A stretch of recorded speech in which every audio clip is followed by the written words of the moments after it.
Hey, what's up, guys? I'm Dr. Boyce Watkins. I'm still here in London, doing some family stuff, about to get out of here. But I read today that Bill Clinton is claiming that he knew nothing about the activities of Jeffrey Epstein.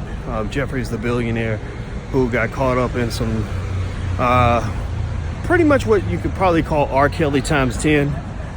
He was doing some stuff with underage girls, and he's connected with a lot of really rich, influential people. High-level politicians. Bill Clinton is at the top of the list. Donald Trump, Alan Dershowitz, an arrogant prick who consistently attacks people like Louis Farrakhan. And I'm talking about it because I think, this stuff needs to be discussed. And I asked you guys earlier, about Oprah and Gayle. Why I told you I don't think Oprah and Gayle are going to say anything because these are her friends, right? And, I think that this is an interesting case because it's really revealing the hypocrisy, in terms of race and class, and how race and class kind of affect how certain crimes are dealt with in our society. So based on what I just read, Clinton is acting just plain dumb, basically saying, oh, I barely knew the guy and I didn't know anything about the allegations. And I'm gonna tell you, he knew a lot. And also, in fact, they're revealing that even though he said he was only on his plane, the plane he had all the underage girls with on, he claimed he was only on the plane 4 times. Actually, I think they found that he was on there actually 26 times. And they had a bed in there where they would have, orgies and all this other crazy stuff. So it's going to get interesting. It's about to get real, real, real. And what I think is going to happen is when they put the heat on this guy, Epstein, he's probably already threatening to tear down a lot of his famous friends. So, they'll either find some way to let him out of it, or you're going to see a whole bunch of people crashing and burning. I personally think, just from an objective standpoint, I don't necessarily want to go as far as saying that anybody who was friends with this guy or took money from this guy is a criminal like him, because when you are a famous billionaire, you're going to meet a lot of people. A lot of people probably took his money and didn't. Think about it. If a billionaire offered you $1 million for your grant, you wouldn't necessarily care anything about what they're doing in the bedroom, right? So I think that, some of the connections are a little bit of a stretch that I've seen in the media. But at the same time, I think deeper investigations are making a lot of people nervous. I think even Lawrence Summers, the former president of Harvard University, was connected with Epstein, very close to him. And the other interesting thing, too, just between me and you, in terms of things you could probably learn from this, is that, don't go chasing around people and getting close to them just because they got a bunch of money. Epstein he knew his money was power. He knew that his money would allow him to make instant friends with anybody. Everybody want to be friends with a billionaire, millionaire, whatever. And you don't know where they've been. You don't know what they're into. You don't know what situations they're bringing into your life.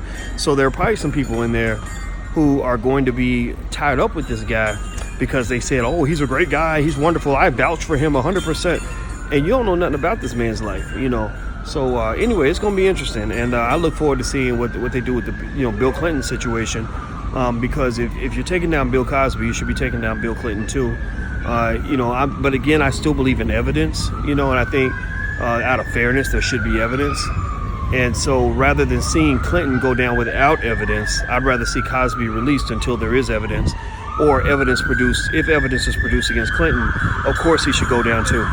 And of course you talk about Donald Trump, and that guy's a creep. What's interesting politically is I don't think Trump's supporters care about any of this. I think they're just looking at it and kind of laughing about it.